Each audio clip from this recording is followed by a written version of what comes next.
Nitte education trust ಮತ್ತು ನಿಟ್ಟೆ ಪರಿಗಣಿಸಲ್ಪಟ್ಟ ವಿಶ್ವವಿದ್ಯಾನಿಲಯದ ಸಹಯೋಗದಲ್ಲಿ ಕನ್ನಡ ಮಾಧ್ಯಮ ಶಾಲೆಗಳನ್ನು ಪ್ರೋತ್ಸಾಹಿಸುವ ನಿಟ್ಟಿನಲ್ಲಿ ಕೊಡಮಾಡುವ 2020ನೇ ಸಾಲಿನ ಡಾಕ್ಟರ್ ನಿಟ್ಟೆ ಶಂಕರ ಅಡ್ಯಂತಾಯ ಸ್ಮಾರಕ ಅತ್ಯುತ್ತಮ ಗ್ರಾಮೀಣ ಕನ್ನಡ ಮಾಧ್ಯಮ ಶಾಲಾ ಪ್ರಶಸ್ತಿ ಪ್ರದಾನ ಸಮಾರಂಭ ನಿಟ್ಟೆ ಸಭಾಂಗಣದಲ್ಲಿ ನಡೆಯಿತು. ನಿವೃತ್ತ ನ್ಯಾಯಮೂರ್ತಿ ಮಾಜಿ ಲೋಕಾಯುಕ್ತ ಜಸ್ಟಿಸ್ ಎನ್ ಸಂತೋಷ್ ಹೆಗ್ಡೆ ಅವರು 2020ನೇ ಸಾಲಿನ ಡಾಕ್ಟರ್ ನಿಟ್ಟೆ ಶಂಕರ ಅಡ್ಯಂತಾಯ ಸ್ಮಾರಕ ಅತ್ಯುತ್ತಮ ಗ್ರಾಮೀಣ ಕನ್ನಡ ಮಾಧ್ಯಮ ಶಾಲಾ ಪ್ರಶಸ್ತಿ ಪ್ರದಾನ ಸಮಾರಂಭವನ್ನು ಉದ್ಘಾಟಿಸಿದರು. ಕಾರ್ಯಕ್ರಮದಲ್ಲಿ ಮೂಡುಬಿದಿರೆ ಪುತ್ತಿಗೆಯ ಆಳ್ವಾಸ್ ಕನ್ನಡ ಮಾಧ್ಯಮ ಶಾಲೆ, ದಕ್ಷಿಣ ಕನ್ನಡ, ಉಡುಪಿ ಹಾಗೂ ಕಾಸರಗೋಡು ಜಿಲ್ಲೆಯ ಶಾಲೆಗಳಲ್ಲಿ ಅತ್ಯುತ್ತಮ ಗ್ರಾಮೀಣ ಕನ್ನಡ ಮಾಧ್ಯಮ ಶಾಲೆ ಪ್ರಥಮ ಪ್ರಶಸ್ತಿಯ ಜೊತೆಗೆ 15 ಲಕ್ಷ ರೂಪಾಯಿ ನಗದು ಬಹುಮಾನ, ಪುತ್ತೂರಿನ ತೆಂಕಿಲ ವಿವೇಕಾನಂದ ಪ್ರೌಢಶಾಲೆ ಎರಡನೆಯ ಅತ್ಯುತ್ತಮ ಗ್ರಾಮೀಣ ಕನ್ನಡ ಮಾಧ್ಯಮ ಶಾಲೆಯ ಪ್ರಶಸ್ತಿಯ ಜೊತೆಗೆ 10 ಲಕ್ಷ ರೂಪಾಯಿ ನಗದು ಬಹುಮಾನ ಹಾಗೂ ಬದಿಡ್ಕ ಪೇಡಾಲದ ನವಜೀವನ ಹಿರಿಯ ಪ್ರಾಥಮಿಕ ಶಾಲೆ ಕಾಸರಗೋಡು ಜಿಲ್ಲಾ ವ್ಯಾಪ್ತಿಯ ಅತ್ಯುತ್ತಮ ಗ್ರಾಮೀಣ ಕನ್ನಡ ಮಾಧ್ಯಮ ಶಾಲೆ ವಿಶೇಷ ಪ್ರಶಸ್ತಿಯ ಜೊತೆಗೆ 3 ಲಕ್ಷ ರೂಪಾಯಿ ನಗದು ಬಹುಮಾನವನ್ನು ಪಡೆದುಕೊಂಡಿತ್ತು. ನಿಟ್ಟೆ ಪರಿಗಣಿಸಲ್ಪಟ್ಟ ವಿಶ್ವವಿದ್ಯಾನಿಲಯದ ಕುಲಾಧಿಪತಿ ಎನ್ ವಿನಯ್ ಹೆಗ್ಡೆ ಅವರು ಮಾತನಾಡಿ, ನನ್ನ ಜೀವನವನ್ನ ಅರ್ಥಪೂರ್ಣವಾಗಿಸಲು ಕಲಿಸಿದ ಮಾಧ್ಯಮ ಕನ್ನಡ.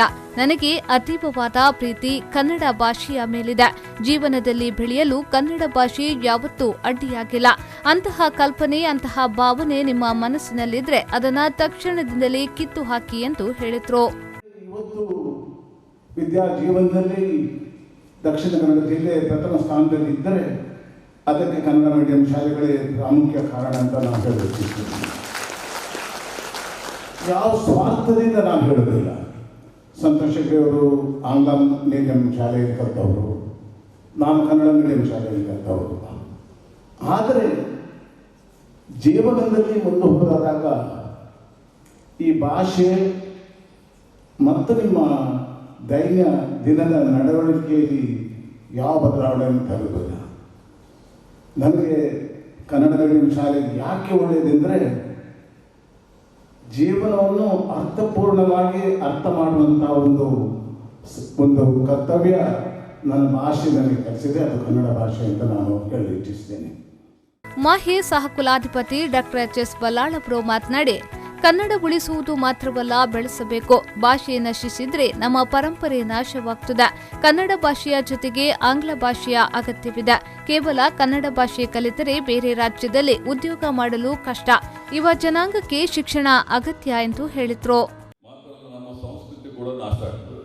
ಆದ್ದರಿಂದ ನಮ್ಮೆಲ್ಲರ ಕಾರ್ಯ ಒಂದು ಉದ್ದೇಶ ಏನೆಂದರೆ ಈ ಕನ್ನಡ ಭಾಷೆಯನ್ನು ಉಳಿಸುವುದು ಮಾತ್ರ ಅಲ್ಲ, ಅದನ್ನು ಬೆಳೆಸಬೇಕು.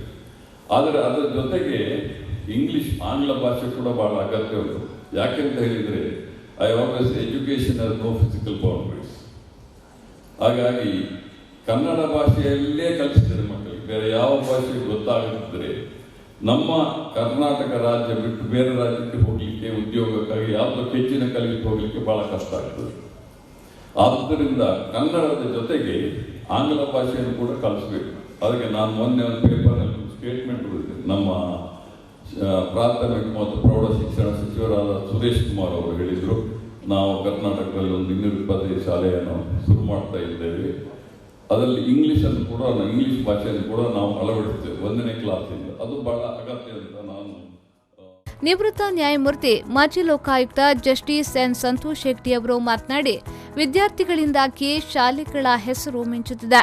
ಹಿಂದೆ ಶಾಲೆಗಳಲ್ಲಿ ನೀತಿ ಪಾಠ ಇತ್ತು. ಇವತ್ತು ಎಲ್ಲ ಪಾಠ ಕಲಿಸಿಕೊಟ್ರೂ ಮೌಲ್ಯಗಳ ಬೆಲೆ ಇಲ್ಲವಾಗಿದೆ ಎಂದು ಹೇಳಿದ್ರು. ತೃಪ್ತಿ ಇಲ್ಲದಿದ್ರೆ ಒಂದು ರೋಗ ಬರ್ತದೆ, ದುರಾಸೆ, ಅದಕ್ಕೆ ಮಿತಿ ಇಲ್ಲ. ಎಷ್ಟು ಮಾಡಿದ್ರೂ ಸಾಲಲ್ಲ, ಇನ್ನೂ ಬೇಕು, ಮದ್ದು ಬೇಕನ್ನುವ ಒಂದು ರೋಗ. ಆ ರೋಗಕ್ಕೆ ಯಾವ ಮದ್ದು ಕೂಡ ಇಲ್ಲ. ಆ ರೋಗಕ್ಕೆ ಒಂದೇ ಒಂದು ಮದ್ದು, ಅದು ತೃಪ್ತಿ ಎನ್ನುವ ಮೌಲ್ಯ. ತೃಪ್ತಿಯನ್ನು ಅಳವಡಿಸ್ಕೊಳ್ಳಿ. ತೃಪ್ತಿ ಅಂದರೆ ಒಂದು ಹಂತಕ್ಕೆ ನಿಮಗೊಂದು ಡಿಗ್ರಿ ಬಂತು, ಒಂದು ಕೆಲಸ ಸಿಕ್ತು, ಇನ್ನೇನು ಬೇಡ, ನಾನು ಸನ್ಯಾಸಿ ಆಗ್ತೇನೆ ಅನ್ನೋದು ಡೆಫಿನಿಷನ್ ನಮ್ದಲ್ಲ. ದೊಡ್ಡ ಹುದ್ದೆಗೆ ಹೋಗಬೇಕು, ಜಾಸ್ತಿ ಓದಬೇಕು, ಶ್ರೀಮಂತರು ಕೂಡ ಆಗಬೇಕು, ಏನೂ ತಪ್ಪಿಲ್ಲ. ಕೋಟ್ಯಾಂತರ ರೂಪಾಯಿ ಮಾಡಿ, ಆದರೆ ಇನ್ನೊಬ್ಬನ ಜೇಬಿ ಕಲಿಯೋಕೆ ಅಲ್ಲ, ಇನ್ನೊಬ್ಬನ ಹೊಟ್ಟೆ ಕಲಿಯೋಕೆ ಅಲ್ಲ. ನಿಮ್ಮ ಶ್ರಮದಿಂದ ಕಾನೂನು ಚೌಕಟ್ಟಲ್ಲಿ ಪಡೆದಂಥ ಸಂಪತ್ತಿಗೆಲ್ಲಿ ಏನೂ ಅದು ತಪ್ಪಿಲ್ಲ, ಬೇಕಾದಷ್ಟು ಮಾಡಿ, ಆದರೆ ಕಾನೂನು ಚೌಕಟ್ಟಲ್ಲಿ. ಇದು ಒಂದು ಮೌಲ್ಯ. ಎರಡನೇ ಮೌಲ್ಯ ಮಾನವೀಯತೆ.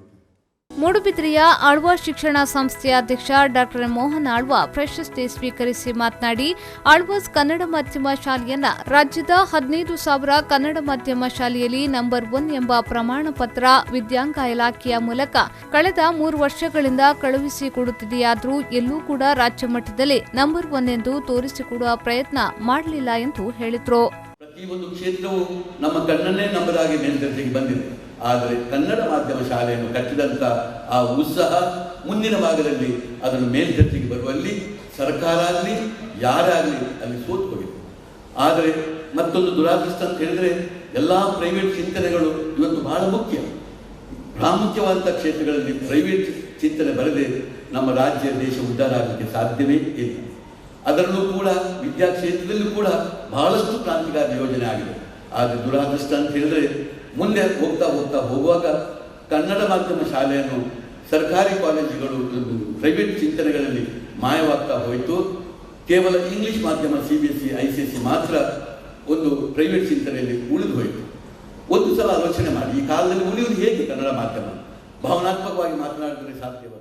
ಈ ಸಂದರ್ಭ ನಿಟ್ಟೆ ವಿಶ್ವವಿದ್ಯಾನಿಲಯದ ಸಹ ಕುಲಾಧಿಪತಿ ಡಾಕ್ಟರ್ ಎಂ ಶಾಂತರಾಮ್ ಶೆಟ್ಟಿ, ನಿಟ್ಟೆ ವಿಶ್ವವಿದ್ಯಾನಿಲಯದ ಹಣಕಾಸು ಅಧಿಕಾರಿ ಎನ್ ರಾಜೇಂದ್ರ, ಕುಲಾಧಿಪತಿ ಎನ್ ವಿಶಾಲ್ ಹೆಗ್ಡೆ, ಸಹ ಕುಲಪತಿ ಪ್ರೊಫೆಸರ್ ಮೂಡಿತಾಯ, ಕುಲಸಚಿವೆ ಡಾಕ್ಟರ್ ಅಲ್ಕಾ ಕುಲಕರ್ಣಿ, ಉಪಕುಲಪತಿ ಡಾಕ್ಟರ್ ಸತೀಶ್ ಕುಮಾರ್ ಭಂಡಾರಿ ಉಪಸ್ಥಿತರಿದ್ದರು. Arif ಕಲ್ಕಟ, V4 News 24/7 ದಳಕಟ್ಟೆ.